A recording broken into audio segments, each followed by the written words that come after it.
powerful tech mogul Camille Ashworth commanded boardrooms and billion-dollar deals with ruthless precision. Her empire built on innovation and an iron will that never showed weakness. But when she discovered the night janitor, Rune Beckett, reading advanced programming books during his break and helping his young son with homework in the empty conference room, something shifted in her carefully controlled world. He was just the invisible man who emptied trash cans and mopped floors, a single father working multiple jobs to support his brilliant boy, completely unnoticed by everyone in the gleaming corporate tower.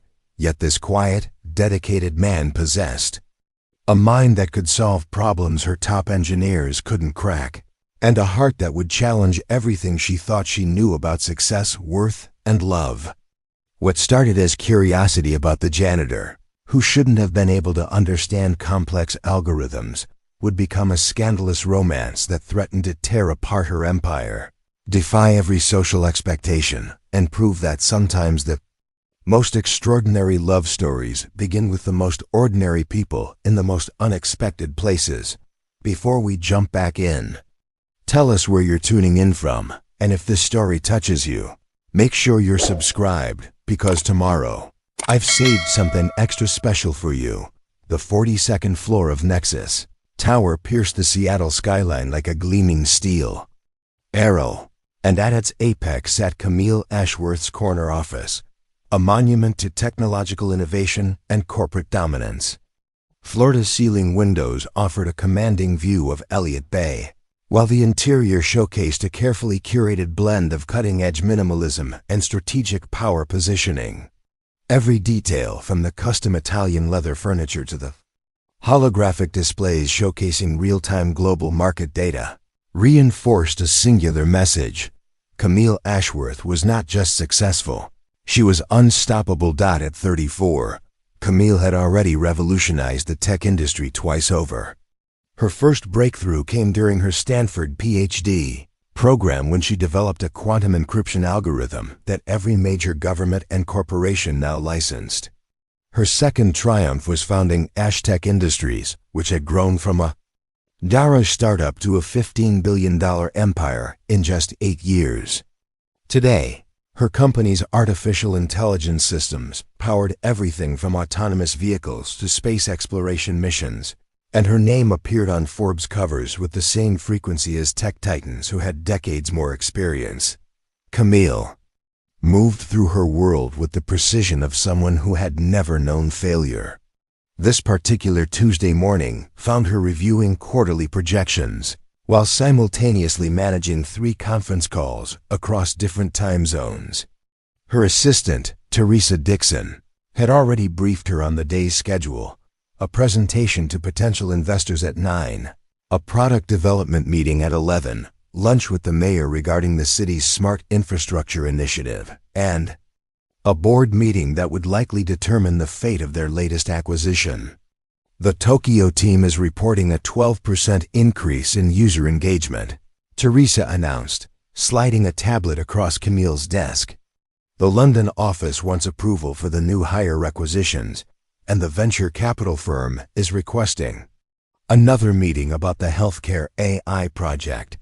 Camille barely looked up from her multiple monitors, her fingers dancing across holographic keyboards with practiced efficiency. She wore her signature black blazer, her auburn hair pulled back, in a style that was both professional and subtly intimidating. Everything about her appearance was calculated, from her choice to wear flat shoes that still made her tower over most colleagues, to the minimalist jewelry that suggested confidence without ostentation. Tokyo gets the green light for expansion. London can have their hires, but they need to justify every position with measurable ROI projections. And tell the VC firm that healthcare AI isn't just a project anymore, it's going to be our next billion-dollar division. Camille replied without missing a beat, her eyes scanning through lines of code that scrolled across her primary screen. This was Camille's element, the constant flow of decisions, the weight of responsibility for thousands of employees worldwide, the thrill of competing in markets where billions of dollars shifted based on quarterly earnings reports and breakthrough. Innovations. She thrived on the pressure that would crush most executives, finding energy in the relentless pace that defined life at the top of the tech hierarchy. Yet for all her professional fulfillment, Camille's personal life remained strategically compartmentalized. Her penthouse apartment in Belltown was as perfectly curated as her office gorgeous, efficient, and remarkably empty of anything that suggested genuine human connection. Her relationships had always been secondary to her ambitions, carefully managed arrangements with equally successful individuals who understood that career came first.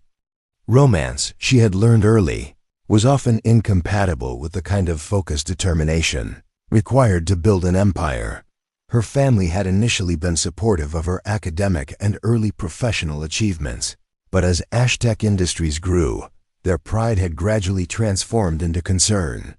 Her parents, comfortable professionals from Portland, worried that their daughter had sacrificed too much in pursuit of success. Her younger sister, a social worker, regularly expressed bewilderment at Camille's 70-hour work weeks and apparent inability to slow down long enough to build meaningful personal relationships. "When was the last time you took a real vacation?" her sister had asked during their last phone conversation. "I mean a vacation where you didn't check email or take calls or review reports." Camille had laughed off the question, but privately, she couldn't remember the last time she had experienced genuine relaxation. Even her sleep was optimized 8 hours precisely, tracked by biometric devices, with meditation apps designed to maximize REM cycles. She approached personal wellness with the same systematic efficiency she brought to business strategy. The irony wasn't lost on her that someone who had built artificial intelligence systems designed to understand and predict human behavior had somehow managed to optimize the humanity out of her own existence. Her AI programs could recognize emotional patterns in millions of users, could predict relationship compatibility with remarkable accuracy, could even generate personalized content. That moved people to tears or laughter. Yet Camille herself had become increasingly disconnected from the messy, unpredictable aspects of human emotion that made life genuinely meaningful. By 7 in the evening, as most of her executive team headed home to families and social commitments, Camille remained in her office reviewing proposals for the company's next major venture. The cleaning crews would begin their work soon, moving through the building like invisible phantoms who ensured that every morning brought pristine workspaces, ready for another day of innovation and competition. Camille rarely paid attention to the maintenance staff. They were part of the infrastructure, as essential and as unnoticed as the climate control systems or the fiber optic networks that kept her technological empire running smoothly. She knew their work was important in an abstract sense, but they existed in a completely different sphere from her world of strategic planning and market disruption. Tonight, however, would be different. Tonight, the carefully constructed boundaries of Camille Ashworth's perfectly controlled existence would encounter something she had never anticipated, never planned for, and certainly never optimized: a single father named Rune Beckett, whose quiet dedication and hidden brilliance would challenge every assumption she had made about success, worth, and what it truly meant to build something meaningful.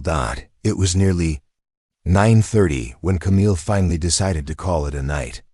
The building had grown quiet around her, the usual hum of activity replaced by the soft whisper of ventilation systems and the distant sound of elevator machinery. Most of Ashtec's employees had departed hours ago, leaving behind only the security guards and the overnight cleaning crew who would restore the building to its pristine morning condition. Camille gathered her things with practiced efficiency, slipping her laptop into its custom leather case and checking her phone for any urgent messages that might require her attention during the drive home.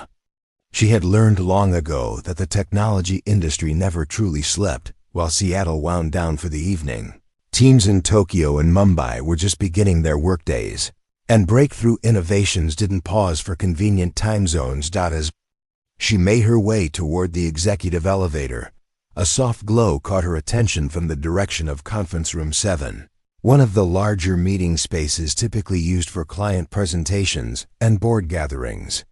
The room should have been empty and dark at this hour, yet warm light spilled from beneath the frosted glass doors, accompanied by quiet voices that seemed oddly out of place in the building's evening stillness.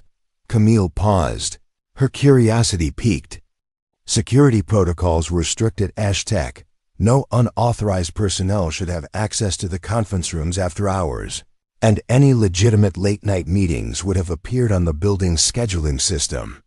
Her first instinct was to contact security, but something about the gentle, patient tone of the voices made her hesitate. Moving closer to investigate, Camille could make out two figures through the translucent glass, an adult and a much smaller form seated at the massive conference table. The larger figure was hunched over what appeared to be books and papers, while the smaller one, clearly a young person, sat cross-legged on one of the executive chairs, swinging legs that didn't quite reach the floor.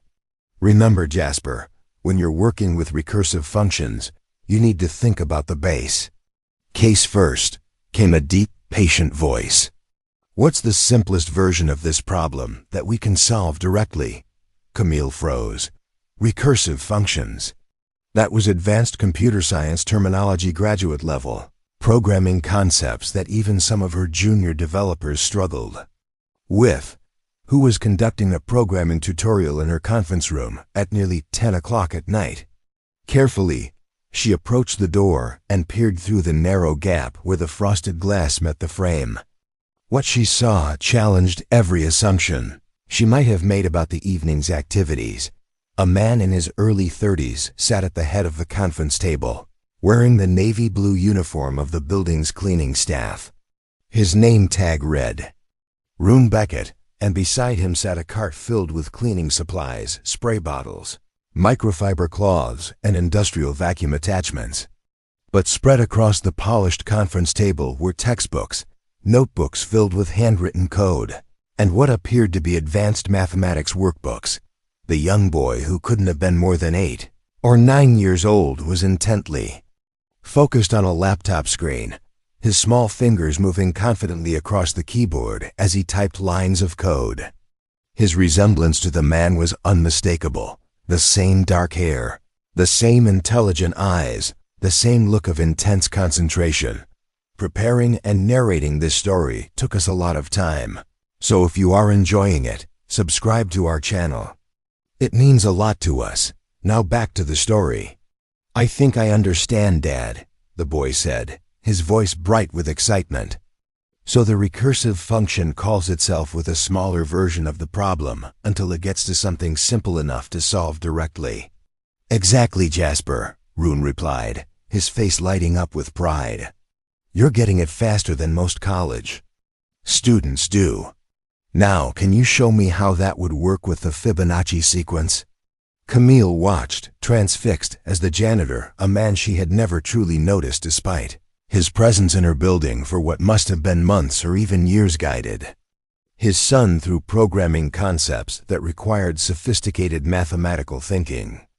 Rune's explanations were clear, patient, and remarkably sophisticated.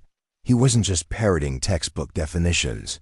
He demonstrated a deep, intuitive understanding of complex algorithmic principles. Why don't we take a break? Rune suggested, glancing at his watch.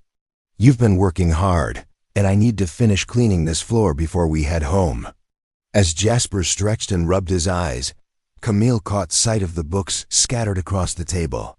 Advanced Data Structures and Algorithms, Machine Learning, A Probabilistic Perspective, Introduction to Quantum Computing, texts that represented the cutting edge of computer science research, the kind of material that her own senior engineers consulted when tackling particularly challenging problems. Dad, when I grow up, I want to build AI systems like the ones they make here, Jasper said, gesturing vaguely toward the Ashtec logos visible on the conference room walls. Do you think I could work for a company like this someday? Rune's expression shifted, becoming more complex. Pride mingled with something that looked like longing, perhaps even regret. You can do anything you set your mind to, Jasper. You're already smarter than most adults I know. But remember, it's not just about being smart. It's about working hard, treating people with respect, and never giving up on your dreams, even when things get difficult. Like you do, Jasper said simply, and Camille felt something twist in her chest at the absolute trust and admiration in the young boy's voice. I try my best, buddy, Rune replied softly. Now, how about you work on that math homework while I get these floors cleaned? We need to be out of here by 11 so you can get enough sleep for school tomorrow. As Rune stood and began organizing his cleaning supplies, Camille finally got a clear look at his face. He was younger than she had initially assumed, with intelligent eyes and features that suggested both determination and kindness. There was something in his posture, a quiet dignity despite his circumstances, that made her reconsider every assumption she had ever made about the invisible workforce that kept her building running. But what struck her most powerfully was the obvious love between father and son, the way Jasper looked at Rune with complete faith and admiration, and the gentle patience with which Rune had guided his son through complex academic material. This wasn't just a janitor bringing his son to work out of necessity. This was a devoted father creating educational opportunities wherever he could find them, using advanced textbooks that suggested intellectual capabilities far beyond what his current employment would indicate. Camille stood there for several more minutes, watching as Rune efficiently cleaned the conference room while Jasper worked diligently on homework. The contrast was striking. A man who clearly possessed the intellectual capacity to understand graduate-level computer science, working as overnight janitorial staff, while dedicating his free moments to nurturing his son's exceptional academic potential. Questions flooded Camille's mind. How had someone with this level of technical knowledge ended up in a custodial position? What circumstances had led to a single father working night shifts while homeschooling what appeared to be a gifted young person? And why had she, someone who prided herself on recognizing talent and potential, never noticed the remarkable intelligence of someone who had been working in her building all along? As Rune and Jasper began packing up their materials, preparing to move on to the next section of the building, Camille quietly stepped back from the conference room door. But the image of the father and son remained burned in her memory, a glimpse into a world of dedication, sacrifice, and hidden brilliance that existed parallel to her own, yet completely invisible to the corporate hierarchy she had spent her life climbing. For the first time in years, Camille Ashworth found herself genuinely curious about another person's story. The following evening, Camille found herself staying late again, though this time her motivation had nothing to do with quarterly reports or strategic planning sessions. She had spent the entire day distracted, unable to focus on board meetings or investor calls, her mind returning repeatedly to the image of Rune Beckett, patiently teaching advanced algorithms to his young son in conference room 7. She had done something she rarely did, used her executive access to review employee records. Rune's file was surprisingly thin. Hired 18 months ago. Excellent performance reviews from the building management company. Perfect attendance record. No disciplinary actions. But there were no details about his educational background, previous employment, or personal circumstances beyond his emergency contact information, which listed only his address in the Fremont neighborhood. By 8:30, most of the building had emptied once again, and Camille made her way to the 38th floor, where she knew the cleaning crew typically began their evening rounds. She found Rune in the break room, methodically organizing supplies while Jasper sat at a small table nearby, working through what appeared to be advanced geometry problems. "Excuse me," Camille said softly, not wanting to startle them. Both father and son looked up in surprise. Rune immediately stood, his posture becoming more formal as he recognized her. "Miss Ashworth. I'm sorry, we didn't realize. Is there something you need? I can come back to clean this area later if..." "Please don't apologize," Camille interrupted, raising her hand. I was hoping I could speak with you for a moment, if you have time. Rune glanced at Jasper, then back at Camille, clearly uncertain about why the CEO of Ashtec Industries wanted to have a conversation with him. Of course, ma'am. Jasper, why don't you continue working on those problems while I talk with Ms. Ashworth? Camille noticed that Jasper watched the interaction with curious intelligence, his eyes moving between his father and her, as if trying to understand the unusual dynamics of their encounter. She could see the same quick, analytical mind that had grasped recursive function so effortlessly the night before. I have to admit, Camille began, choosing her words carefully, I happened to see you and Jasper working in conference room 7 yesterday evening. I was impressed by what I witnessed. Rune's expression shifted, becoming more guarded. I'm sorry about that, Ms. Ashworth. I know we're not supposed to use the conference rooms, but Jasper needed a quiet place to study, and I thought since the room was empty... He trailed off, clearly expecting some form of reprimand. You're not in trouble, Camille assured him quickly. Actually, I was fascinated by what you were teaching him. Those were graduate-level computer science concepts. Where did you learn advanced algorithms and machine learning theory? For a moment, Rune seemed to struggle with how much to reveal. His eyes moved toward Jasper, and Camille could see the protective instinct of a father weighing how much personal information to share with his employer. I have a PhD in computer science from MIT, Rune finally said quietly. Specialized in artificial intelligence and machine learning algorithms. The admission hung in the air between them. Camille felt her assumptions about class, education, and opportunity crumbling.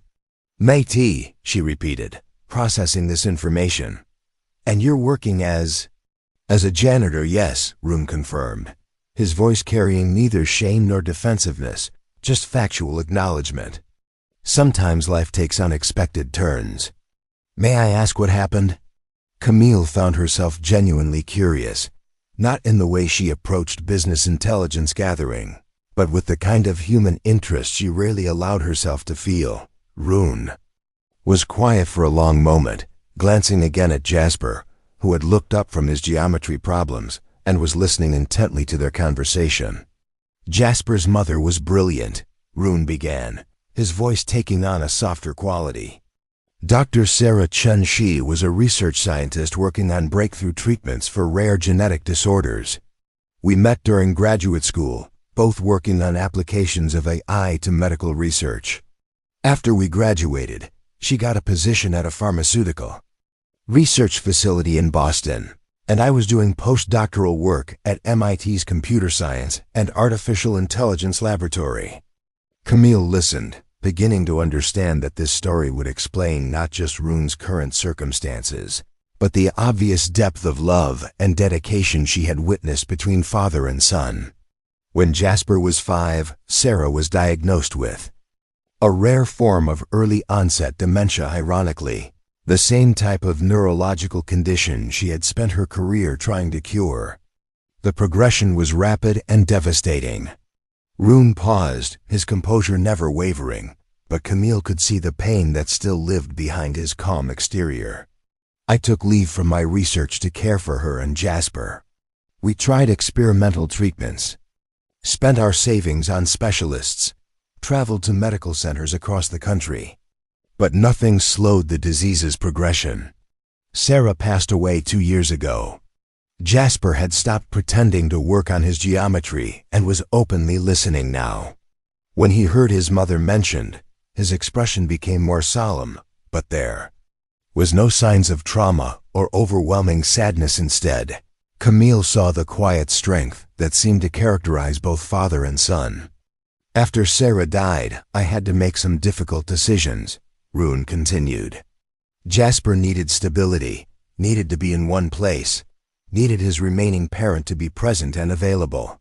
My research career required long hours, extensive travel, and the kind of total focus that I couldn't give while raising a young person on my own. So you chose him, Camille said softly, understanding beginning to dawn. I chose him, Rune confirmed simply. We moved here to Seattle because the cost of living was more manageable than Boston, and I took the first stable job I could find that offered decent health insurance and would allow me to be home during the day when Jasper gets out of school. But you're brilliant, Camille said, the words coming out more emotionally than she had intended. You could be leading research teams, developing breakthrough technologies, making significant contributions to the field. Rune smiled, and for the first time in their conversation, his expression showed genuine warmth rather than polite caution. I am making significant contributions to the field, Ms. Ashworth. I'm raising the next generation of brilliant minds. Jasper is already working at a level that most college sophomores struggle with. He's kind, curious, ethically grounded, and passionate about using technology to help people. If that's not a significant contribution to the world, I don't know what is. Camille felt something shift inside her chest, a recognition of values and priorities that she had somehow lost sight of in her own pursuit of success. Here was a man who had sacrificed what most people would consider a prestigious, lucrative career in order to be present for his son's development, and he spoke about it without any sense of regret or martyrdom. Besides, Rune added, his tone becoming slightly more playful, I still keep up with the research. I read every major journal, follow the latest developments in AI and machine learning, and I get to share all of that knowledge with Jasper. In some ways, I'm more connected to the cutting edge of the field now than I was when I was buried in narrow research projects. Dad knows everything about AI, Jasper interjected, his voice filled with pride. He explains things better than any of my online professors. Online professors? Camille asked. Jasper is technically homeschooled, Rune explained, but he's taking advanced courses through MIT's online programs, Stanford's distance learning initiative, and several other universities. He's working at a high school level in most subjects, college level in mathematics and computer science. Camille looked at Jasper with new understanding. This wasn't just a bright young person getting help with homework. This was a genuine prodigy being nurtured by a father who had the knowledge and dedication to provide an extraordinary education. What do you want to do when you grow up, Jasper? Camille asked. Jasper considered the question seriously before answering. I want to build AI systems that can help doctors find cures for diseases like the one that made my mom sick. Dad says that combining computer science with medical research could help a lot of people. The simple, earnest answer revealed the depth of purpose that Rune had instilled in his son, not just academic knowledge, but a sense of responsibility to use that knowledge for meaningful purposes. As Camille stood there in the break room, watching this remarkable father and son, she realized that her entire understanding of success, value, and human potential had been fundamentally challenged. Here was a man who had walked away from everything she had spent her life pursuing, and in doing so, had found something far more meaningful than anything she had achieved in her 42nd floor corner office. For the first time in her adult life, Camille Ashworth found herself questioning whether she had been measuring success by the right criteria. In the days following their conversation, Camille found herself making subtle adjustments to her schedule. She began staying later at the office, telling herself it was to review the quarterly innovation reports or prepare for upcoming investor presentations. But the truth was more complex. She was hoping for another opportunity to speak with Rune Beckett. Her chance came 3 evenings later when she discovered him in conference room 4, helping Jasper with what appeared to be an advanced calculus problem while simultaneously reviewing code on his laptop. This time, when she approached, neither father nor son seemed surprised by her presence. Ms. Ashworth, Rune greeted her with a nod. Working late again? It seems we keep similar hours, Camille replied, gesturing to the materials spread across the table. What are you working on tonight? Jasper's tackling multivariable calculus, Rune explained, and I'm reviewing some open-source machine learning frameworks. There's an interesting new approach to neural network optimization that caught my attention in the latest MIT technology review. Camille's interest was immediately piqued.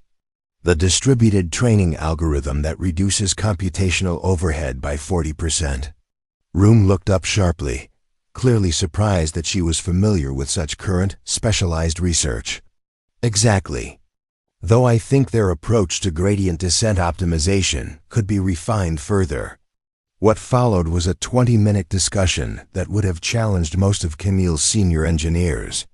Rune demonstrated an intuitive grasp of advanced machine learning concepts that went far beyond textbook knowledge. He understood the practical implications, the potential applications, and the limitations of emerging technologies in ways that only came from years of hands-on research experience. You disagree with their conclusions about scalability? Camille asked, genuinely curious about his perspective. Not disagree, exactly, Rune said thoughtfully. But I think they're approaching the problem from a purely computational efficiency standpoint. What if we considered the human element? AI systems aren't just mathematical abstractions. They're tools that people will interact with, rely on, and be affected by. Sometimes the most elegant algorithmic solution isn't the most ethically responsible one. Camille paused, considering his words. In her world of profit margins and market dominance, she rarely encountered someone who immediately thought about the broader human implications of technological advancement. Can you give me an example? Well, Rune said, warming to the topic, take facial recognition systems. We can build incredibly efficient algorithms that can identify individuals with near-perfect accuracy. But should we? What are the privacy implications? How might such systems be misused by authoritarian governments or corporations? Sometimes the most important question isn't, can we build this? But should we build this? Jasper looked up from his calculus problems. Dad always says that being smart isn't enough, you have to be good too. Camille found herself genuinely moved by the simplicity and wisdom of the young person's observation. Here was a family that had embedded ethical thinking into their approach to technology and learning, treating moral responsibility as inseparable from intellectual achievement. That's a perspective we don't hear enough in corporate environments, Camille admitted.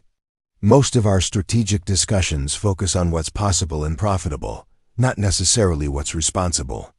Maybe that's why the tech industry keeps stumbling into ethical scandals, Rune suggested gently. When you optimize only for efficiency and profitability, you inevitably create systems that serve technology rather than humanity. Their conversations became a regular occurrence.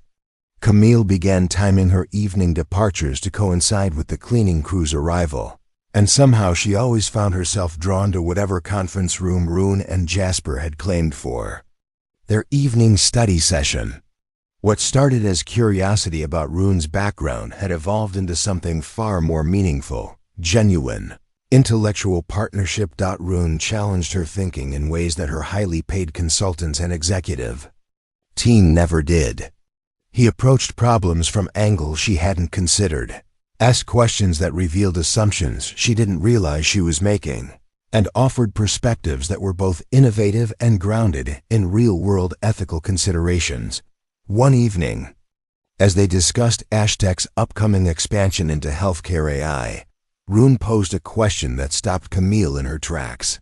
What safeguards are you building to ensure that your diagnostic algorithms don't perpetuate existing healthcare disparities?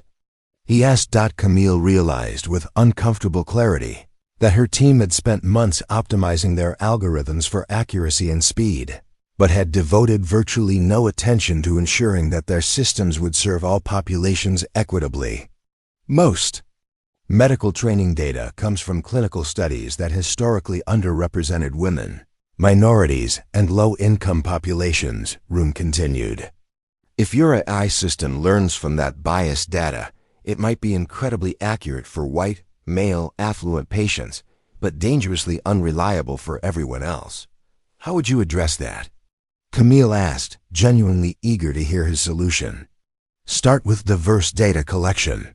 Partner with community health centers, rural hospitals, international medical organizations. Make sure your training datasets represent the full spectrum of human experience. It might take longer and cost more initially, but you'll build systems that actually serve humanity instead of perpetuating inequality. Camille found herself taking notes, not because she had to, but because Rune's insights were genuinely valuable. She began incorporating his perspectives into her strategic thinking, finding that his combination of technical expertise and ethical grounding helped her see problems and opportunities that had been invisible to her before. But their connection went beyond professional compatibility. Camille began to notice smaller details: the patience with which Rune explained complex concepts to Jasper, the way his eyes lit up when discussing breakthrough research, the quiet pride he took in his son's achievements. She saw how he balanced intellectual rigor with genuine warmth, how he could shift seamlessly from discussing advanced algorithms to helping Jasper with a frustrating geometry proof. "You're an excellent teacher," Camille observed one evening as she watched Rune guide Jasper through a particularly challenging programming exercise. "I had a good example," Rune replied, his expression becoming more tender. "Sarah was an incredible educator. She had this gift for making complex ideas accessible without dumbing them down. Everything I know about teaching, I learned from watching her work with students." Camille found herself wanting to know more about Sarah, about their relationship, about the life that Rune had built and lost and rebuilt. But she also recognized something else. She was beginning to see Rune not as an interesting employee with an unusual background, but as a peer, someone whose intelligence, values, and perspective she genuinely respected and admired. For someone who had spent her entire career surrounded by highly accomplished individuals, this realization was both surprising and unsettling. She had built her identity around being the smartest person in the room, the one with the clearest vision and the strongest strategic thinking. But Rune challenged her intellectually while simultaneously demonstrating a kind of wisdom that her business school education and corporate experience had never taught her. As the weeks passed, Camille found herself looking forward to their evening conversations with an anticipation that had nothing to do with professional networking or strategic planning. For the first time in years, she was engaging with someone who saw her not as a CEO or a business leader, but simply as a person with ideas worth discussing. And for the first time in her adult life, Camille Ashworth was beginning to understand the difference between being successful and being fulfilled. The first whispers began in the executive conference room during a routine board meeting 3 weeks after Camille's regular evening conversations with Rune had become an established pattern. Board member Harold Blackstone, a veteran investor with decades of experience in corporate governance, lingered after the formal meeting had concluded, his expression suggesting he had something delicate to discuss. "Camille, might I have a word?" Harold asked, his tone carefully neutral in the way that seasoned executives used when approaching potentially explosive topics. The remaining board members filed out, leaving Camille alone with Harold and Victoria Crane, Ashtec's chief operating officer and Camille's longest-serving executive team member. Victoria had been instrumental in Ashtec's early growth, and her business acumen was matched only by her fierce protection of the company's reputation. "There's been some concern," Harold began carefully, "about certain patterns that have been observed regarding your schedule and, shall we say, your interactions with building staff." Camille felt a chill of apprehension, though she kept her expression neutral. "I'm not sure I understand what you're referring to, Harold." Victoria leaned forward, her usually warm demeanor replaced by the kind of calculated seriousness she reserved for crisis management situations. "Camille, several people have noticed that you've been staying unusually late, and there have been reports of extended conversations with the night janitor. Building security has mentioned seeing you in conference rooms with custodial staff during non-business hours. I fail to see how my schedule or my conversations with employees should concern anyone, Camille replied, though she could feel the defensive edge creeping into her voice. Harold exchanged a glance with Victoria before continuing. Under normal circumstances, of course. How you spend your time would be entirely your business. But these aren't normal circumstances. You're the CEO of a $15 billion corporation. Every aspect of your behavior reflects on Ashtec's reputation, investor confidence, and market position. What exactly are you suggesting? Camille asked, though she was beginning to understand the direction of their concerns. We're suggesting, Victoria said, her tone becoming more direct, that your apparent friendship with a member of the cleaning staff creates potential complications. Our investors, our clients, our employees, they all look to you as the embodiment of Ashtec's values and professional standards. Harold nodded in agreement. There are already rumors circulating. People are talking about the CEO who spends her evenings in conference rooms with the janitor. That kind of speculation is never beneficial to corporate morale or public perception. Camille felt anger beginning to build in her chest. Are you seriously suggesting that I should avoid speaking with employees simply because of their job classifications? We're suggesting that you consider the optics, Victoria replied. Regardless of your intentions, people draw conclusions. They wonder about your judgment, your priorities, your ability to maintain appropriate professional boundaries. And what conclusions are they drawing, exactly? Camille asked, her voice taking on a dangerous edge. Harold shifted uncomfortably. Some are questioning whether your judgment might be compromised. Others are speculating about the nature of your relationship with this individual. And still others are wondering whether you've lost touch with the kind of strategic thinking that built Ashtec into the industry leader it is today. The janitor has a name, Camille said quietly. His name is Rune Beckett, and he happens to be one of the most brilliant minds I've ever encountered. He has a PhD from MIT and insights into artificial intelligence that would put most of our senior engineers to shame. Victoria's eyebrows rose skeptically. A PhD from MIT? And he's working as a janitor?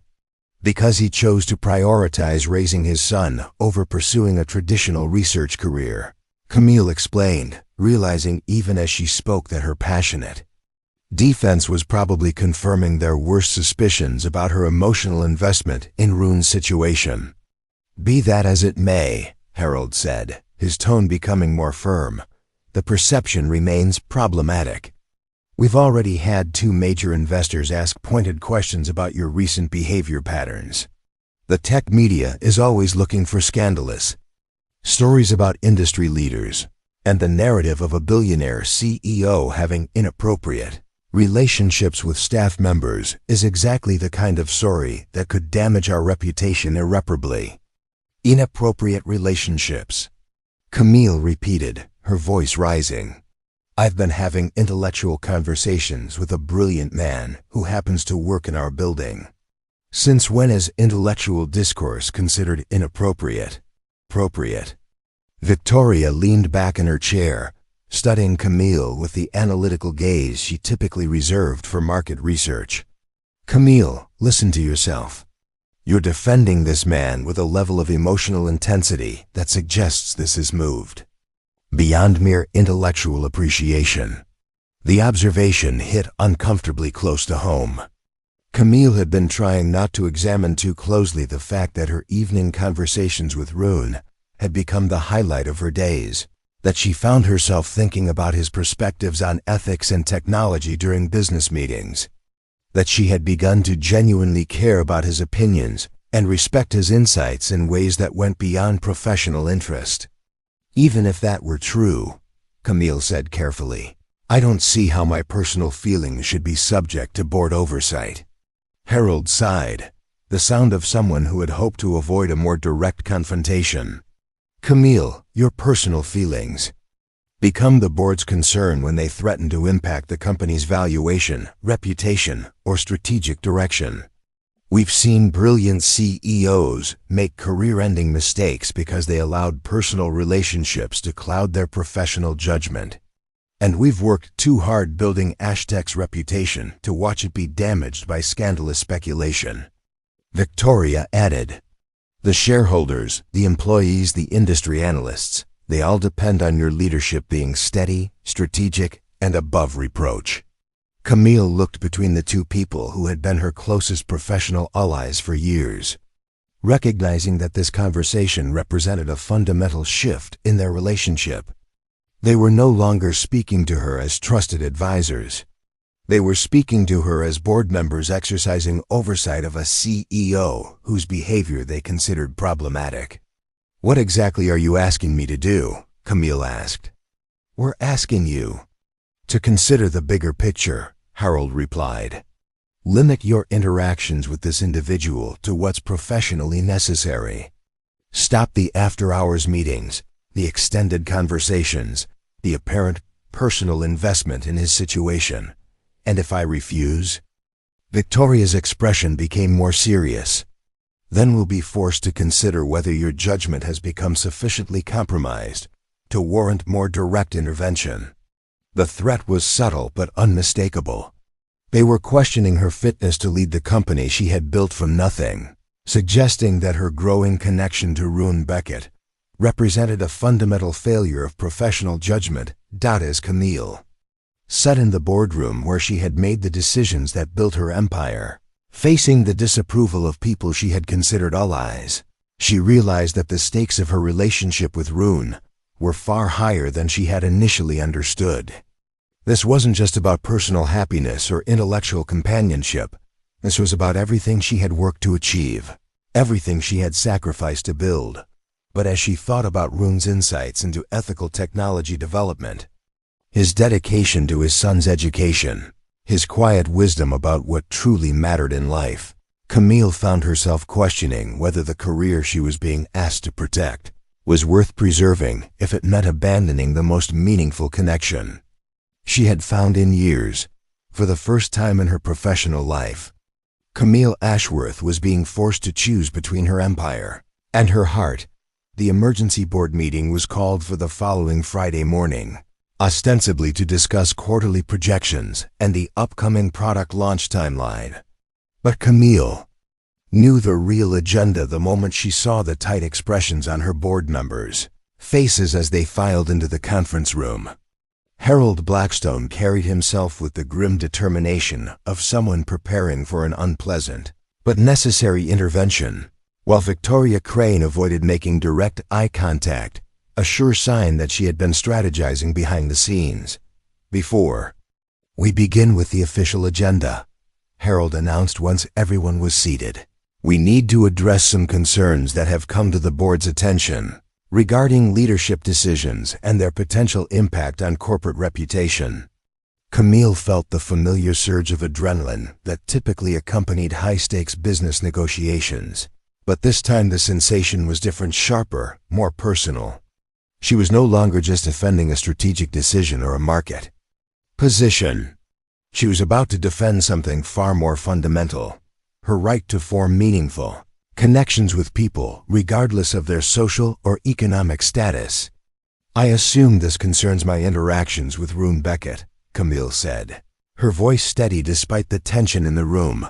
Board member Susan Walsh, a former Fortune 500 CEO with decades of experience in crisis management, leaned forward.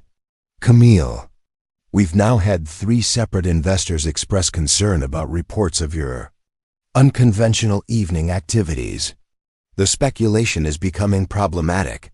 "And what speculation would that be, exactly?" Camille asked, though she suspected she knew the answer. Harold cleared his throat. "There are rumors suggesting an inappropriate relationship between you and a member of the custodial staff. Regardless of the truth of those rumors, the mere existence of such speculation threatens to undermine confidence in your leadership." "Furthermore," Victoria added, her voice taking on the crisp tone she used during damage control briefings, "we've learned that you've been using company conference rooms for personal meetings during non-business hours. That raises questions about professional boundaries and the appropriate use of corporate resources. Camille looked around the table at the faces of people she had worked with for years, people who had supported her vision and profited handsomely from her strategic decisions. She realized with crystalline clarity that they saw Rune not as an individual with remarkable intelligence and character, but as a threat to their comfortable understanding of social hierarchies. "Let me make sure I understand your concerns," Camille said, her voice gaining strength as her resolve crystallized. "You're suggesting that I should cease all personal interactions with Rune Beckett because his job title doesn't meet your standards for appropriate social connections. We're suggesting that you consider the broader implications of your choices," Harold replied. "AAO's personal relationships inevitably become public relationships, and public relationships affect stock prices, investor confidence, and market perception." Camille stood up slowly, walking to the floor-to-ceiling windows that offered a panoramic view of Seattle's skyline. For a moment, she looked out at the city where she had built her empire, where thousands of people worked in jobs that society deemed more or less valuable based on arbitrary classifications of prestige and compensation. "Do you know what Rune Beckett was doing before he became our night janitor?" she asked, turning back to face the board. "That's not really relevant to," Susan began. "He was a postdoctoral researcher at MIT's Computer Science and Artificial Intelligence Laboratory," Camille continued, her voice cutting through the attempted interruption. "He has published papers on machine learning algorithms that are now fundamental to AI development worldwide. He gave up a prestigious research career to be present for his son after his wife died of early-onset dementia." She could see the surprise on several faces around the table, but also a stubborn resistance to the implications of this information. "He chose love over prestige," Camille continued. "He chose being present for his family over maximizing his earning potential. He chose human connection over career advancement. And you want me to avoid him because those choices resulted in a job title that embarrasses you." Victoria shifted uncomfortably in her seat. "Camille, his background doesn't change the fact that your behavior is generating negative speculation." "Then, perhaps," Camille said, her voice rising with conviction, "the problem isn't my behavior. Perhaps the problem is a society so obsessed with social status that it can't recognize brilliance and character when they don't come packaged in expensive suits and corner offices." Harold's expression hardened. "Camille, you're being naive. Public perception matters in business. Investor confidence matters. Market positioning matters. You can't run a $15 billion corporation based on idealistic principles about social equality. Can't I?" Camille challenged, moving back to the table and placing her hands flat on its surface, leaning forward to meet each board member's gaze directly. "Because the last time I checked, I built this company from nothing based on the radical idea that artificial intelligence should serve humanity rather than exploit it. I built Ashtec on principles that many people called naive and idealistic." She straightened, her voice becoming more powerful as her conviction grew. "Rune Beckett has insights into ethical technology development that have already influenced 3 major strategic decisions I've made this quarter.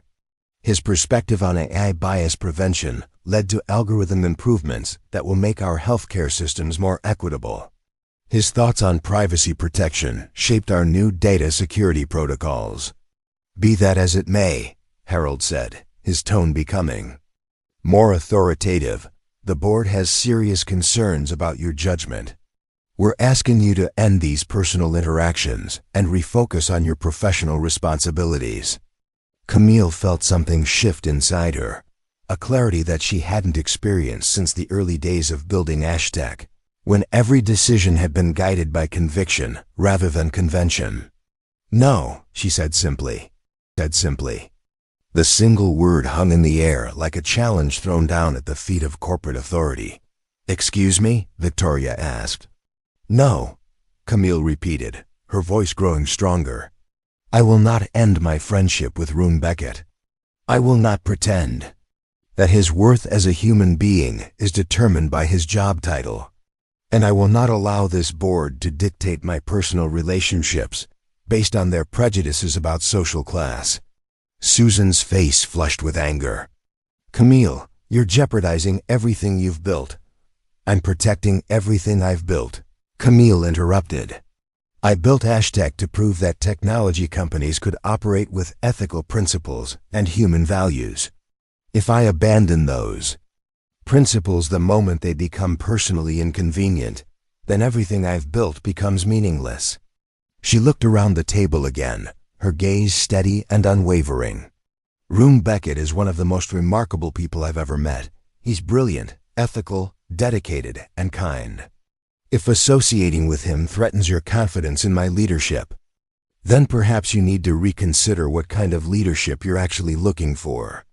Harold leaned back in his chair, his expression suggesting that the conversation had moved beyond his expectations into territory that would require more serious intervention. Camille, he said carefully, we hope you'll reconsider this position. The board has options if we determine that your judgment has become fundamentally compromised. The threat was no longer subtle. They were prepared to remove her from the company she had built if she refused to conform to their expectations about appropriate social behavior. Camille felt a moment of vertigo as she contemplated the possibility of losing everything she had worked to achieve. But then she thought about Rune, patiently teaching advanced algorithms to his son in an empty conference room, about his insights into building technology that served humanity rather than exploiting it, about the quiet dignity with which he had sacrificed personal ambition for parental love. Then I guess we'll find out, she said, whether my shareholders value ethical leadership or social conformity more highly. With that declaration, Camille walked out of the boardroom, leaving behind the stunned silence of people who had never imagined that their CEO would choose personal principles over professional preservation. For the first time in her career, Camille Ashworth had chosen love over power, and she felt more powerful than she ever had in any boardroom. The fallout from Camille's boardroom declaration began within hours.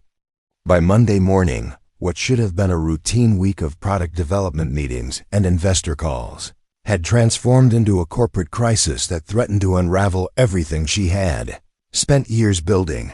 Victoria Crane appeared in Camille's office at 7:30 a.m., her usually composed demeanor replaced by barely controlled panic. She carried a tablet loaded with news alerts, social media posts, and internal company communications that painted a picture of an organization under siege. It started, Victoria said without preamble, setting the tablet on Camille's desk. Someone leaked the details of Friday's board meeting to TechCrunch. The story went live an hour ago. Camille scanned the headline, Ashtec CEO Camille Ashworth, under fire for inappropriate relationship with custodial staff member.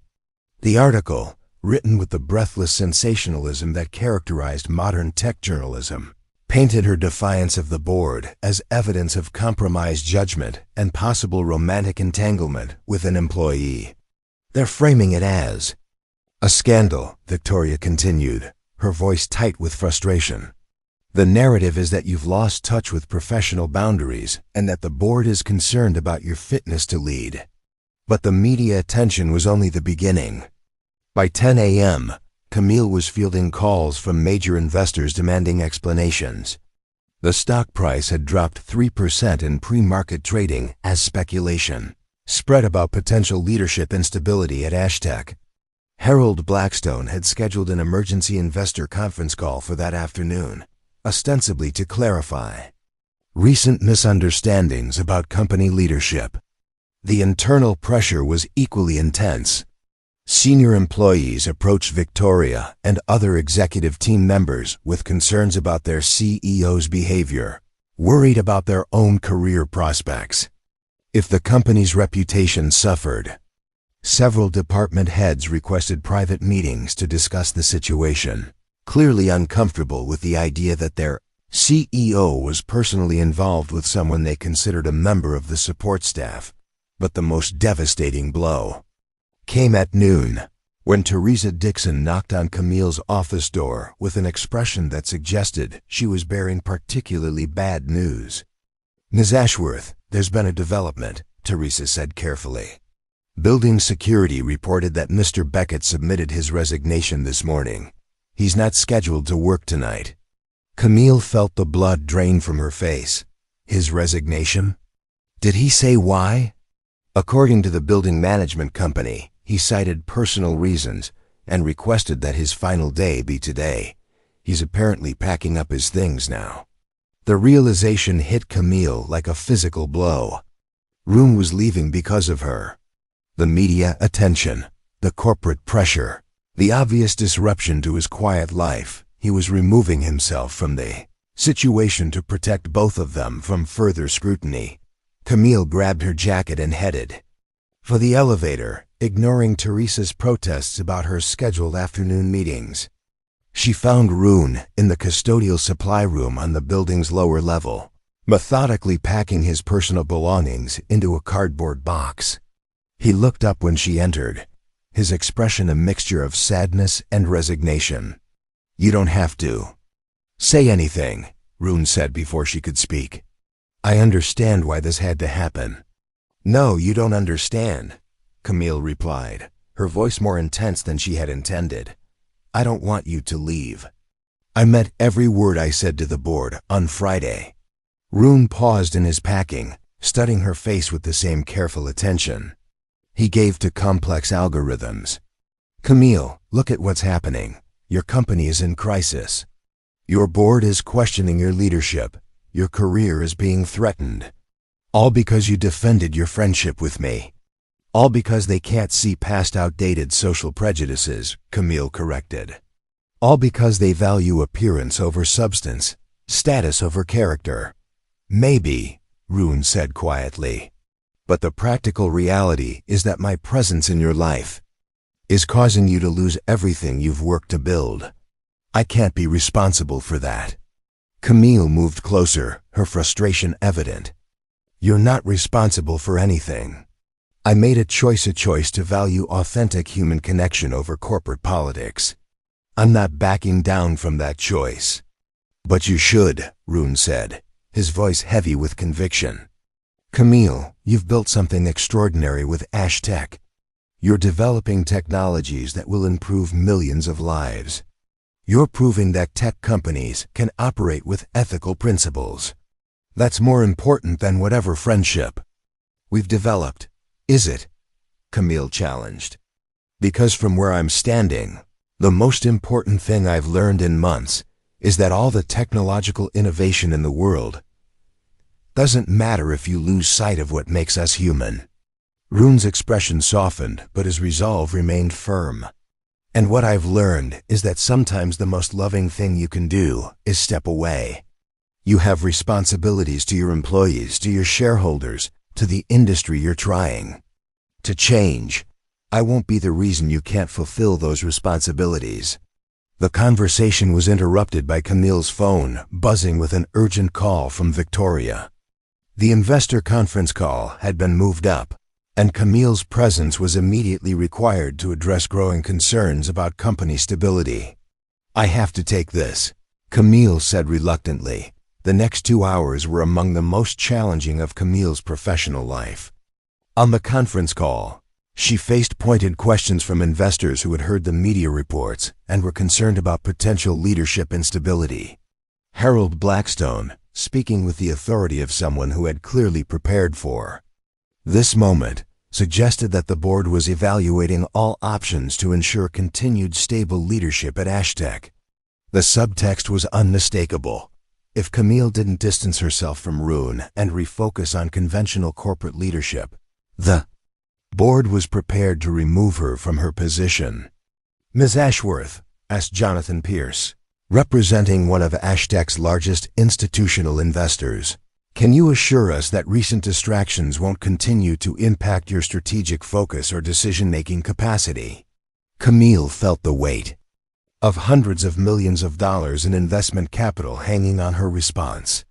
She thought about her employees, many of whom had joined Ashtec because they believed in her vision of ethical technology development. She thought about the breakthrough medical AI systems that were still in development, technologies that could revolutionize healthcare if given time to mature.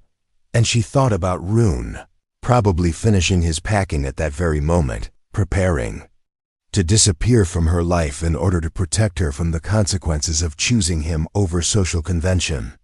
"I can assure you," Camille said carefully, "that my commitment to Ashtec's mission and my dedication to maximizing shareholder value remain absolute.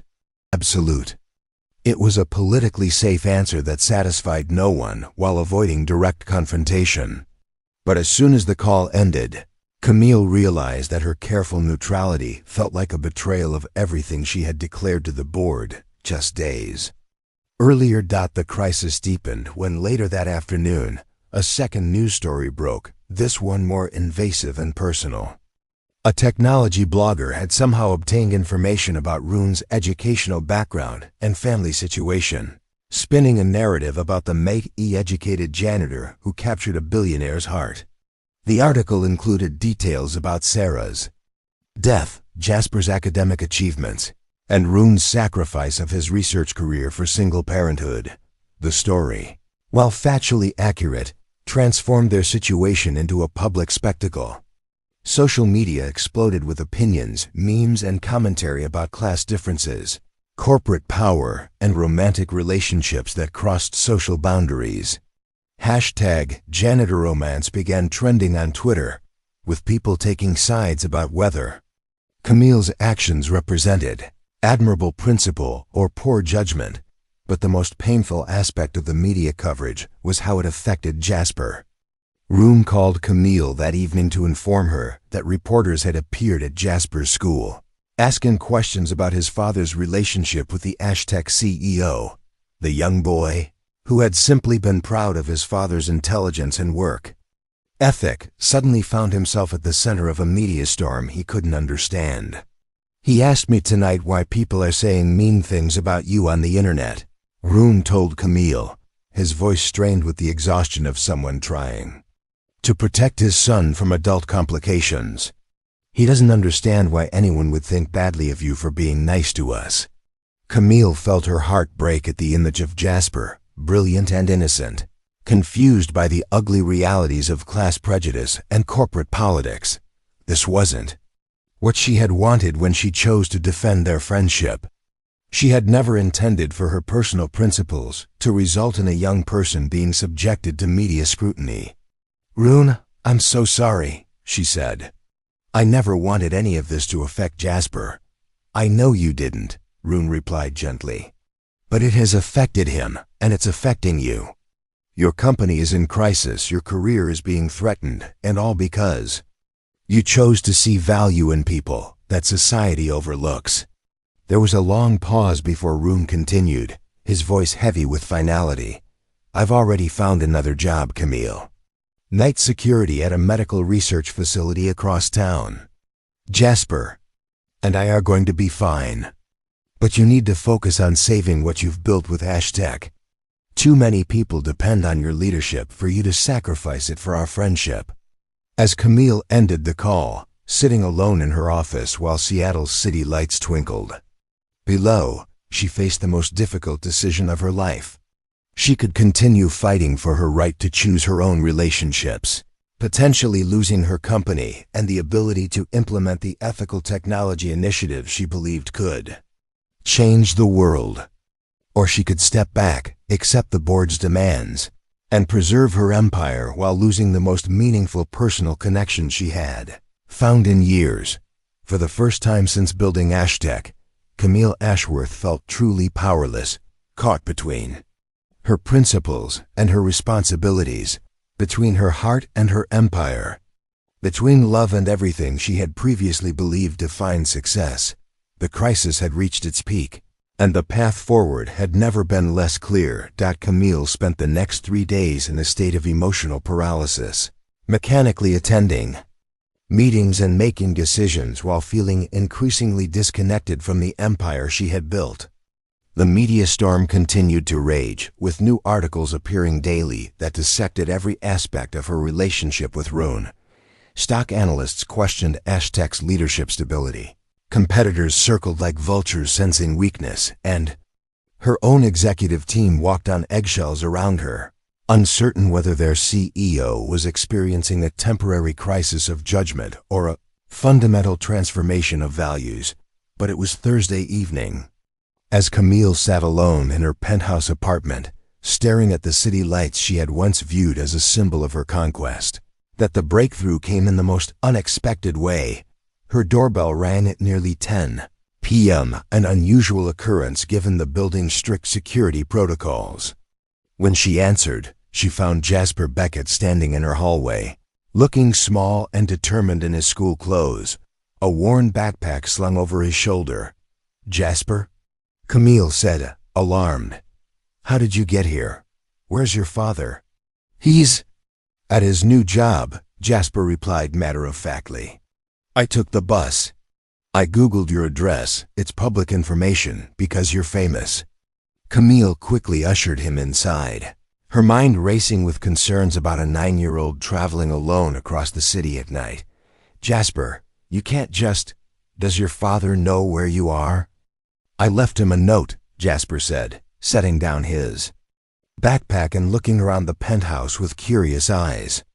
"I told him I needed to talk to you about something important." "This is dangerous," Camille said, reaching for her phone. "I need to call him right away."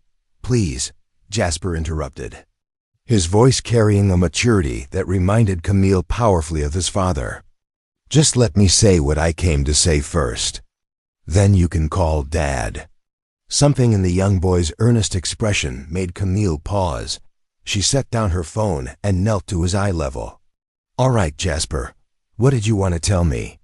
Jasper took a deep breath, gathering his thoughts with the same careful precision she had observed when he worked through complex mathematical problems. "I've been reading the news articles about you and my dad. I know people are saying mean things and that Dad left his job because of it." Camille felt her heart clench at the matter-of-fact way Jasper discussed the situation that had torn her world apart. "I'm sorry you've had to deal with any of this, Jasper. None of this should have affected you." "But it did affect me," Jasper said simply. "And I think that's okay, because important things are supposed to affect people. Dad taught me that." He reached into his backpack and pulled out a tablet, opening it to reveal a document he had clearly spent considerable time preparing.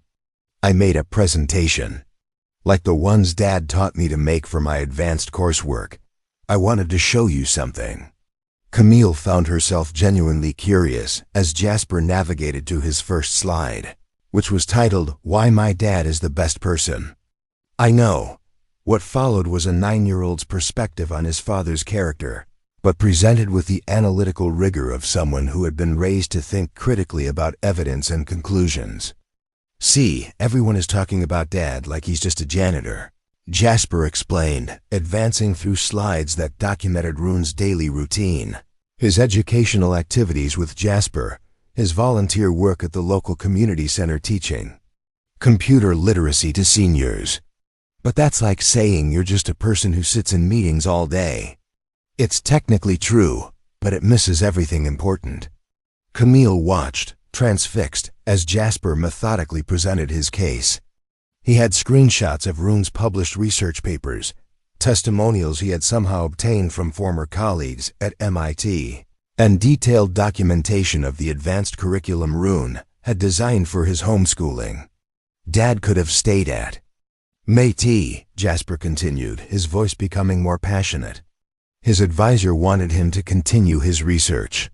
There were companies that wanted to hire him, but he chose to be with me instead, because he said that raising me was the most important work he could do.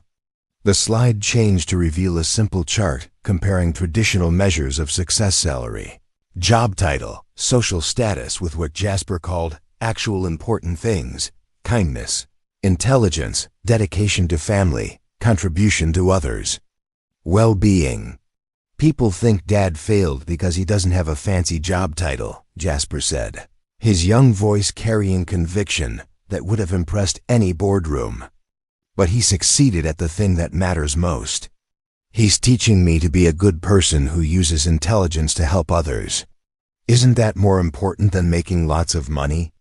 Camille felt tears beginning to well in her eyes, not just because of Jasper's profound insight, but because she recognized the values that Rune had instilled in his son, values that had been missing from her own relentless pursuit of corporate success. And you, Jasper continued, advancing to his final slide, you saw that Dad was special even when everyone else just saw a janitor. That means you're special too. The last slide was simple, containing only a few words. Smart people recognize other smart people, even when they're wearing different uniforms. Camille stared at the screen, feeling something fundamental shift inside her chest. Here was a 9-year-old who had articulated with crystal clarity what she had been struggling to understand for days, that the crisis she was facing wasn't really about corporate politics or media speculation or boardroom power struggles. It was about whether she had the courage to live according to the values she claimed to believe in. Jasper, she said softly, you said you read the news articles. You know that people are criticizing me for being friends with your father. Doesn't that make you angry? Jasper considered the question seriously. I was angry at first, he admitted. But then Dad explained that some people have trouble seeing past the outside of things to what's really important inside. He said that's why he admires you, because you can see what's really important. Important. Your father said that? He said you're the first person in a long time who looked at him and saw a person instead of just a job title. He said that made you different from most powerful people. Camille felt the last of her emotional defenses crumble. She had been so focused on the external pressures, the board's disapproval, the media attention, the investor concerns, that she had lost sight of the fundamental truth that had drawn her to Rune in the first place. He represented everything she had claimed to value: intelligence, integrity, dedication to human welfare, the courage to prioritize what truly mattered over what society rewarded.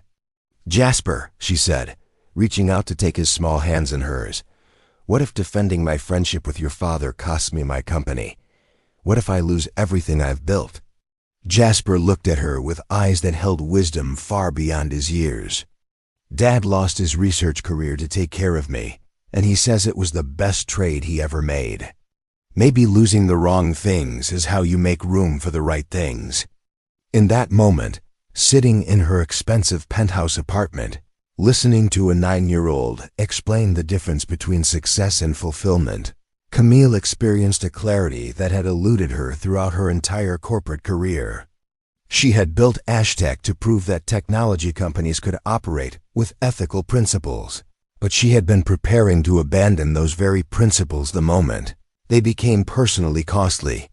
She thought about all the time she had told her employees that Ashtec stood for innovation that served humanity, for treating people with dignity regardless of their position, for valuing character over credentials.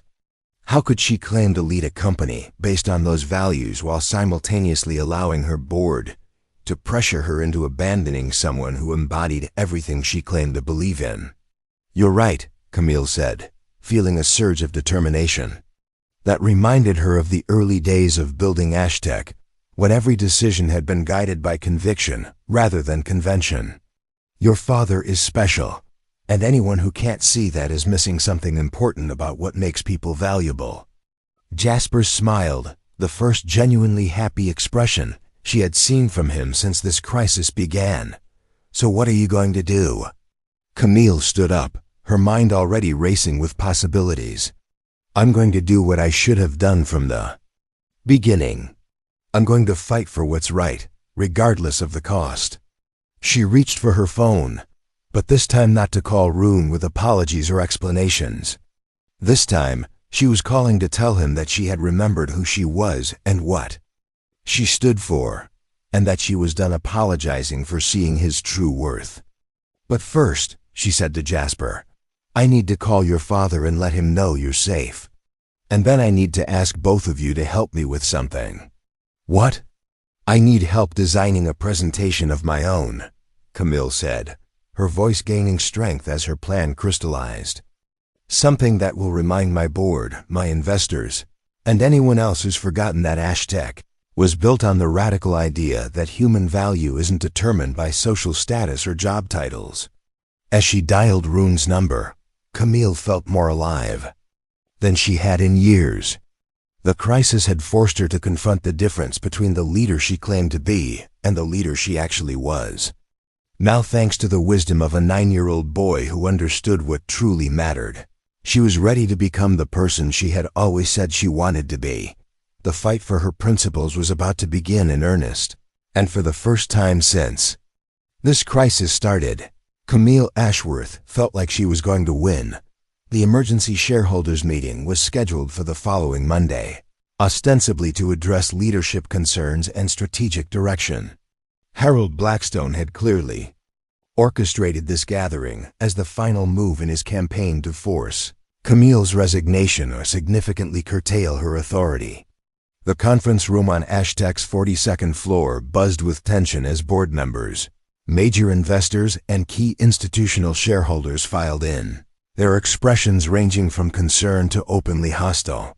But Camille had spent the weekend preparing for this confrontation with an intensity that reminded her of the early days of building Ashtec, when every presentation could mean the difference between securing funding and watching her dreams collapse.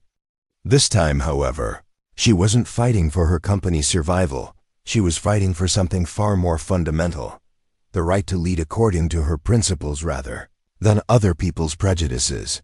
"Before we begin," Camille announced, as the meeting was called to order, "I have a presentation I'd like to share that directly addresses the concerns that have been raised about my judgment and leadership." Harold's expression suggested he had expected her to offer apologies and compromises, not to go on the offensive. "Camille, we appreciate your willingness to address these issues. But, with respect, Harold," Camille interrupted, her voice carrying the authority of someone who had built the company they were all profiting from, "I believe the concerns that have been raised reveal more about our industry's limitations than they do about my leadership capabilities." She activated the room's presentation system, and her first slide appeared, "Recognizing Excellence: Why Ashtec's Core Values Matter More Than Social Conventions." "Over the past week," Camille began, "there has been significant discussion about my interactions with Rune Beckett, characterized by some as inappropriate fraternization with custodial staff. I want to share with you who Rune Beckett actually is, and why my recognition of his exceptional capabilities represents exactly the kind of leadership Ashtec needs." Her next slide displayed Rune's academic credentials: MIT PhD in computer science, magna cum laude undergraduate degree from Carnegie Mellon, published research in artificial intelligence that had been cited over 2,000 times in academic literature. A murmur rippled through the room. Several board members exchanged glances, clearly surprised by the extent of Rune's qualifications. "Dr. Beckett," Camille continued, "was a postdoctoral researcher at MIT's Computer Science and Artificial Intelligence Laboratory before making the personal choice to prioritize single parenthood over career advancement, following his wife's death from early-onset dementia." She advanced to the next slide, which showed a timeline of Rune's research publications, alongside major breakthrough developments in machine learning algorithms. His 2019 paper on bias reduction in neural networks anticipated problems that are only now being widely recognized by the tech industry. His work on ethical AI development frameworks predated similar initiatives by Google, Microsoft, and Facebook by 18 months. Jonathan Pierce, the institutional investor who had questioned her judgment during the previous week's conference call, leaned forward in his chair. "Are you saying this individual has been working as a janitor despite these credentials?" "I'm saying," Camille replied, that this individual chose to prioritize being present for his son's development over maximizing his earning potential. And I'm saying that a company founded on the principle that technology should serve humanity rather than exploit it should recognize and value such choices. Her next slide showed a comparison of Rune's insights versus recommendations from Ashtech's highly paid consulting firms on 3 recent strategic decisions. Over the past month, Dr. Beckett's informal advice has influenced 3 major strategic directions for Ashtech. His perspective on healthcare AI bias prevention led to algorithm improvements that will make our systems 40% more accurate for underrepresented populations. His recommendations for privacy protection protocols exceed industry standards and position us ahead of anticipated regulatory requirements. She clicked to reveal financial projections. These improvements, suggested by someone we employ as a night janitor, are projected to increase market valuation by $2.3 billion over the next 3 years. The room had grown noticeably quieter. Board members who had arrived prepared to discuss Camille's removal were now confronting evidence that her inappropriate relationship had actually generated substantial value for the company. Furthermore, Camille continued, advancing to a slide showing social media analytics and news coverage patterns. The narrative surrounding our situation has created an unexpected public relations opportunity. #Janitor romance has generated over 50 million social media impressions, with 87% positive sentiment once people learn Dr. Beckett's background. Ashtech is being positioned as a company that values substance over superficial social markers.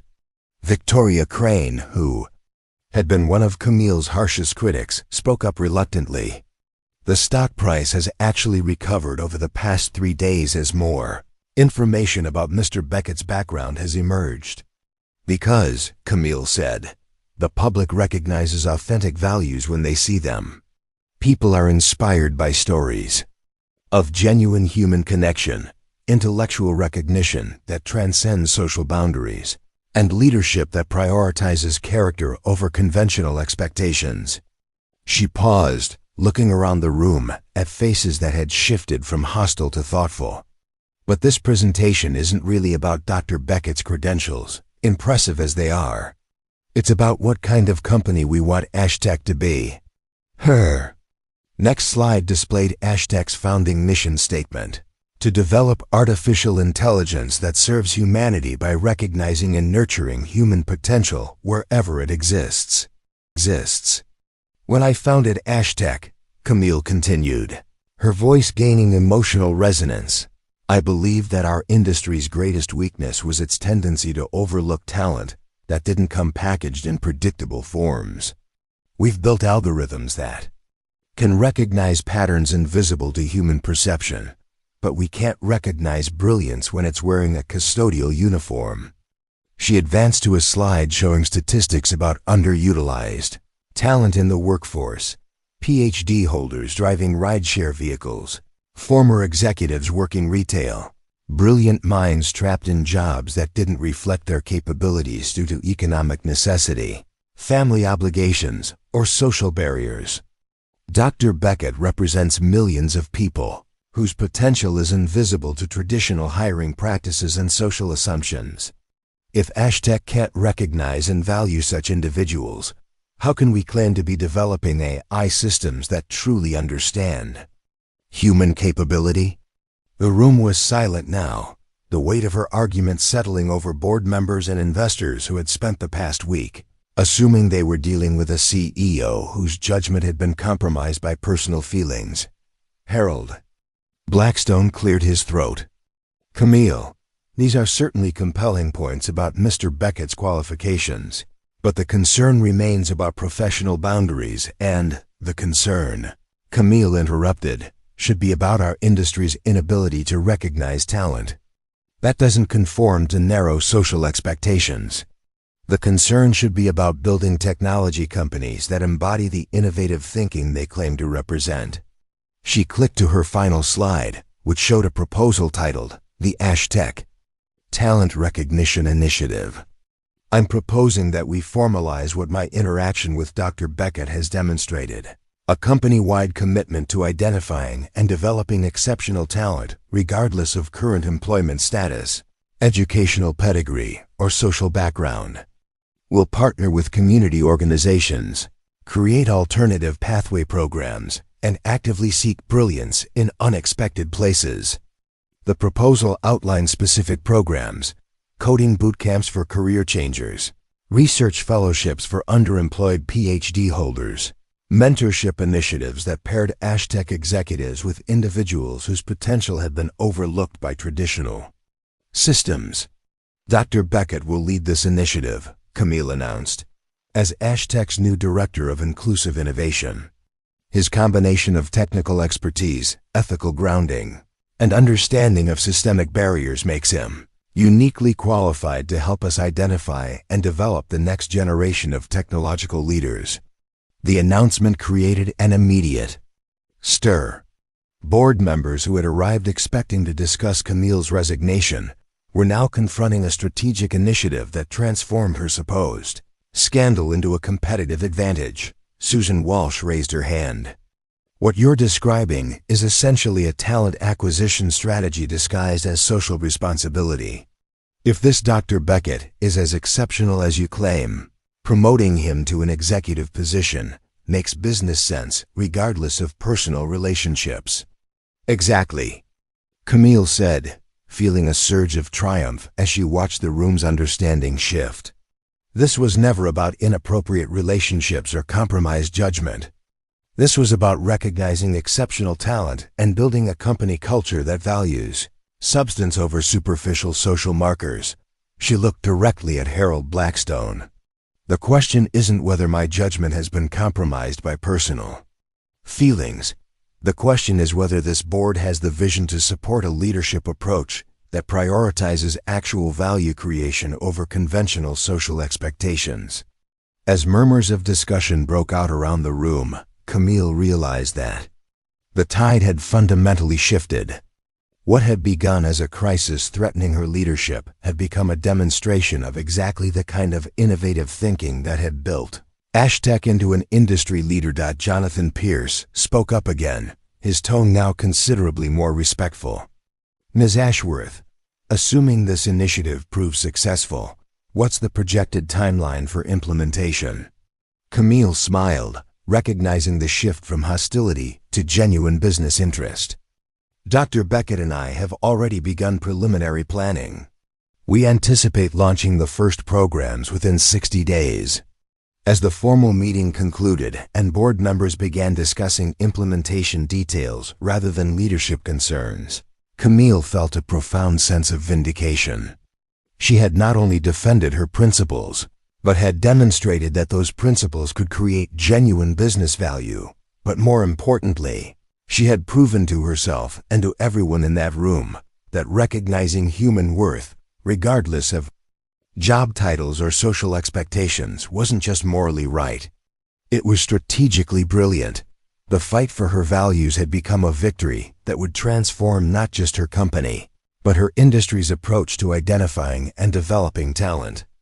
And at the center of it all was a man whose brilliance had been hiding in plain sight, waiting for someone with the courage to look beyond the surface and see what truly mattered. 3 months later, the Ashtec Talent Recognition Initiative had become the tech industry's most talked about human resources innovation. The program's first cohort included a former NASA engineer driving for a delivery service, a brilliant data scientist who had left her corporate job to care for elderly parents, and a software architect who had been underemployed due to a criminal record from his youth. Early results exceeded all projections, with the initiative's participants generating breakthrough solutions to problems that had stymied Ashtec's traditional development teams. Rune's transition from night janitor to Director of Inclusive Innovation had been seamless, his combination of technical expertise and ethical grounding proving invaluable as he designed programs that identified talent in unexpected places. His office on the 39th floor, just 3 floors below, Camille's executive suite, had become a hub of innovation where former custodians worked, alongside PhD researchers on projects that were revolutionizing how the tech industry thought about human potential. But the professional success, remarkable as it was, paled in comparison to the personal transformation that had unfolded alongside. # Strategic Evolution. The evening of the program's 3-month milestone celebration, Camille stood at the floor-to-ceiling windows of the conference room where she had first discovered Rune teaching algorithms to Jasper. The space had been transformed for the celebration, filled with employees, board members, community partners, and media representatives who had come to recognize what was being called the most innovative talent development program in corporate America. Ms. Ashworth? Jasper's voice interrupted her contemplation. She turned to find him approaching, wearing a suit that made him look remarkably mature for his 10 years, carrying himself with the quiet confidence that had always characterized both father and son. Jasper, Camille smiled, kneeling to his eye level. You look very handsome tonight. Are you enjoying the celebration? It's pretty cool, Jasper admitted. Dad keeps getting asked to give interviews, and everyone wants to know about the algorithms he developed for identifying underutilized talent. But I wanted to ask you something. Of course. What's on your mind? Jasper glanced around the room, his expression becoming more serious. Dad's been different lately. Happier, I think. And he talks about you a lot, not just about work stuff, but about how smart you are and how you make him laugh. Camille felt her heart skip, unsure where this conversation was heading. Your father is a remarkable man, Jasper. I enjoy spending time with both of you. I know, Jasper said simply. And I was wondering, do you love him? The direct question, delivered with characteristic straightforwardness, caught Camille completely off guard. She looked into Jasper's intelligent eyes and realized that this young person, who had already demonstrated wisdom beyond his years, deserved an honest answer. Yes, she said softly. I do love him. Jasper nodded as if this confirmed what he had already suspected. He loves you too. I can tell because he's been reading poetry again. He always did that when he was thinking about Mom. And he's been asking me hypothetical questions about how I'd feel about changes to our family. Camille's breath caught. Changes? Like if he wanted to marry someone, Jasper said matter-of-factly. And I told him that if it was someone who understood that intelligence comes in lots of different packages, and who wasn't afraid to fight for what's right, then I thought that would be pretty great. Before Camille could respond, Rune appeared beside them, his expression suggesting he had overheard at least part of their conversation. Jasper, he said gently, what are you up to? Just having an important conversation with Camille, Jasper replied innocently. I think you two should talk too. With that, he disappeared into the crowd, leaving Camille and Rune standing together beside the windows that looked out over Seattle's glittering skyline.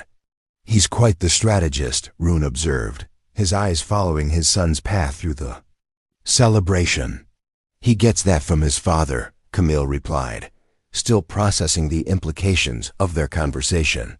They stood in comfortable silence for a moment, watching the party that celebrated not just professional success, but a fundamental shift in how their industry thought about human value and potential. Camille, Rune said eventually, his voice taking on the serious tone she had learned to associate with his most important observations. 3 months ago, you risked everything you had built to defend something you believed in. You didn't just change my life, you changed how I think about what's possible when someone has the courage to see beyond surfaces.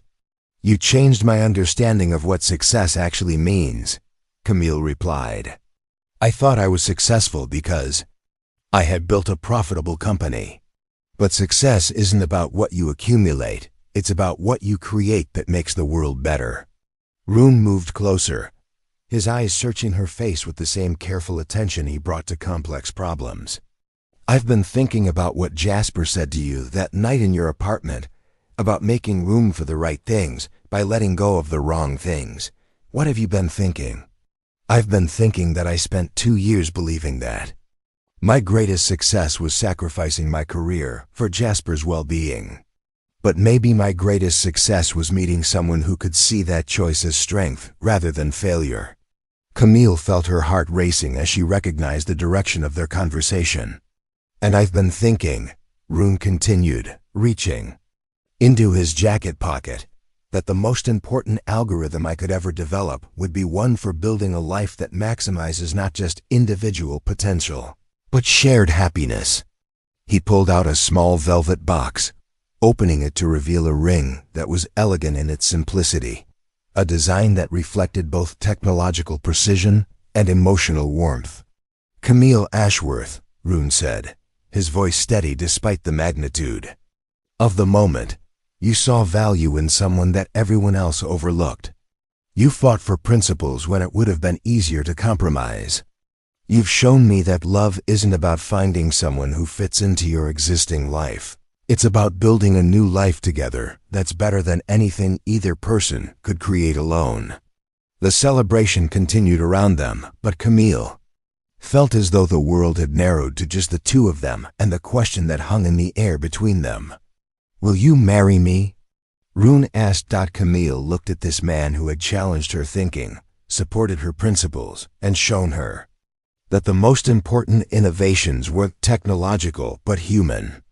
She thought about Jasper's wisdom, about the life they could build together, about the possibility of combining their different strengths into something unprecedented and beautiful. "Yes," she said, her voice filled with the certainty that had driven every major decision in her life. "Yes, I will marry you." As Rune slipped the ring onto her finger and they kissed, surrounded by the celebration of everything they had built together, Camille realized that this moment represented more than just personal happiness. It was proof that when people had the courage to value substance over superficial social markers, when they chose principles over convenience, when they recognized that the best innovations came from seeing potential in unexpected places, extraordinary things became possible. Harold Blackstone, who had become one of the initiative's strongest supporters, approached them with champagne glasses and a knowing smile. "Congratulations," he said warmly. "I believe this calls for a toast." As the celebration continued around them, Camille and Rune stood together, their future stretching ahead of them, filled with possibilities that neither could have imagined when they first met in a conference room where a janitor was teaching algorithms to his brilliant son. They had found each other by looking beyond surfaces to recognize what truly mattered. And in doing so, they had discovered that the greatest success wasn't building an empire, it was building a life worth living. 5 years had transformed both the Seattle skyline and the lives of everyone touched by the extraordinary love story that had begun. In Conference Room 7 of Nexus Tower, the Ashtec campus had expanded to include the Beckett Center for Inclusive Innovation, a gleaming research facility dedicated to identifying and developing talent, regardless of traditional credentialing or social background. The center's success had inspired similar programs across the tech industry, fundamentally altering how Silicon Valley approached human resource development. But the most profound changes were visible in the penthouse that Camille and Rune now called home, where the sterile perfection of corporate success had been replaced by the warm chaos of a life built around love, learning, and shared purpose. On this particular Saturday morning, 15-year-old Jasper sat at the kitchen island, simultaneously working through advanced calculus problems and debugging code for his latest AI project, a machine learning system designed to identify learning disabilities in elementary students before they became academic obstacles. His intelligence had continued to flourish under the combined guidance of both parents, but more importantly, he had developed the kind of ethical grounding that made his brilliance a force for positive change. "Dad, can you check my algorithm for bias detection?" Jasper asked, looking up from his laptop. "I want to make sure it doesn't accidentally perpetuate the same educational inequalities it's designed to identify." Rune looked up from where he was preparing breakfast, his expression reflecting the pride of a father whose son had learned to think not just about what was possible, but about what was responsible, of course. But remember what we discussed. About intersectionality, you'll want to test across multiple demographic categories simultaneously. Camille watched this exchange while reviewing the morning's news.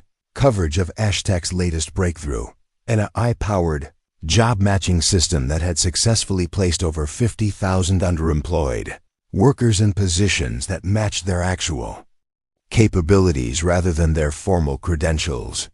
The system, based on algorithms that Rune had developed, had reduced unemployment in economically disadvantaged communities by 37% across 12 major cities. The Times wants to do a follow-up story on the Talent Recognition Initiative, Camille announced, setting down her tablet. They're calling it the program that revolutionized Silicon Valley's approach to human potential. Are you going to mention that it all started because I had a crush on the night janitor? Rune asked with a grin, sliding a plate of perfectly prepared eggs Benedict in front of her. I prefer to say it started because I was smart enough to recognize brilliance when I saw it, Camille replied, reaching over to squeeze his hand, even when it came wearing a custodial uniform. Their love story had become something of a legend in corporate circles, not just because of its unconventional beginnings, but because of the lasting impact it had created. Business schools now taught case studies about the Ashworth-Beckett model of talent identification. TED Talks analyzing their approach to values-based leadership had been viewed millions of times, and their marriage had inspired countless other executives to reconsider their assumptions about worth, success, and the courage required to follow your heart over social expectations. But beyond the public recognition, their relationship had continued to deepen in ways that surprised them both. Rune's ethical grounding had influenced every major strategic decision Camille made, while her business acumen had helped him scale his innovative programs from local experiments to industry-wide transformations. They challenged each other intellectually, supported each other emotionally, and had built a partnership that made both of them better leaders and better people. I got accepted, Jasper announced quietly, looking up from his computer with an expression that mixed excitement with nervousness. Both parents turned to him with immediate attention. For months, Jasper had been working on applications to early admission programs at several universities.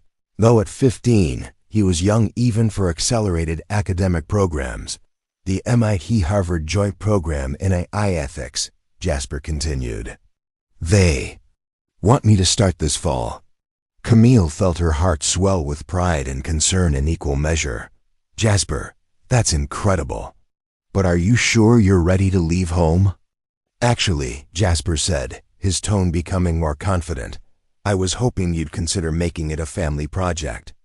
The program is specifically interested in students who have real-world experience with ethical technology implementation. They want to know if you'd both be willing to serve as practitioner advisors.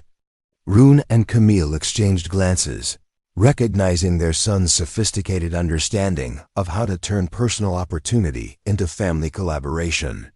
So instead of going away to college, Rune said slowly, you're proposing that we all relocate to Massachusetts so you can study while we consult on ethical AI development? Basically, yes, Jasper said with a smile that revealed how carefully he had thought through this proposal. Plus, MIT wants to establish a West Coast satellite campus for the program, and they've asked if Ashtec would consider partnering on the facility. Over the following hour, as they discussed the possibilities and implications of this new opportunity, Camille reflected on how much their lives had changed since that evening when she first discovered Rune teaching algorithms in a conference. Rune, the scared, brilliant young boy, had grown into a confident young man who understood that the best opportunities were those that elevated everyone involved. The isolated CEO had learned that true success meant building something meaningful with people you loved. And the sacrificial single father had discovered that choosing love over conventional ambition had led to greater impact than any traditional career path could have provided. Later that evening, as they walked through the Seattle Center where they had held their wedding 5 years earlier, Camille and Rune found themselves reflecting on the unlikely journey that had brought them to this moment. "Do you ever think about what would have happened if I hadn't worked late that night?" Camille asked, her hand intertwined with Rune's as they strolled past the fountain where they had shared their first dance as a married couple. "I think about it often," Rune replied thoughtfully. "But I've come to believe that somehow we would have found each other. People who are meant to recognize each other's worth usually do, even if it takes time." "Or maybe," Camille suggested, "the universe has a way of putting extraordinary people in ordinary situations where other extraordinary people can find them." They paused beside the fountain, its lights creating patterns that reminded Camille of the first time she had seen. Rune's eyes light up when discussing complex algorithms. Around them, other couples and families enjoyed the warm evening, many of them beneficiaries of the employment programs that had grown out of their love story, though they would never know it. "Whatever happens next," Rune said, pulling Camille closer, "whether it's Cambridge or Seattle or somewhere we haven't imagined yet, I know we'll figure it out together." "Together," Camille agreed, feeling the truth of that word resonate through every aspect of their shared life. As they headed home to help Jasper research his college prospects and plan their family's next adventure, Camille realized that their story had become something larger than a simple romance. It had become proof that when people have the courage to look beyond surfaces, to value character over credentials, and to choose love over convention, they don't just transform their own lives, they create ripple effects that change entire communities. Their love story, which had begun with a CEO noticing a janitor's hidden brilliance, had evolved into a testament to the extraordinary possibilities that emerge when ordinary people have the courage to see beyond expectations and build something beautiful together. And in conference rooms across the country, in boardrooms where decisions about human worth were being made, in schools where young people were learning about the difference between success and fulfillment, their story continued to inspire others to look more carefully, love more bravely, and recognize that the most important innovations were often the most deeply human ones. Up next, you've got 2 more standout stories right on your screen. This one hit the mark. You won't want to pass these up. Just click and check them out.